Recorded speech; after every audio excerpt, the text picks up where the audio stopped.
त्रिदलं त्रिगुणाकारं त्रिनेत्रं च त्रियायुधं त्रिजन्म पापसंहारम्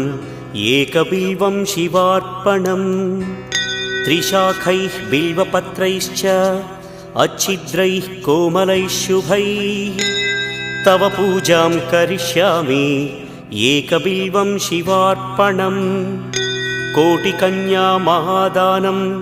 तिलपर्वतकोटयः काञ्चनं शैलदानेन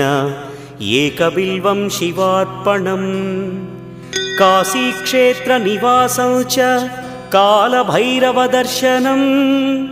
प्रयागे माधवं दृष्ट्वा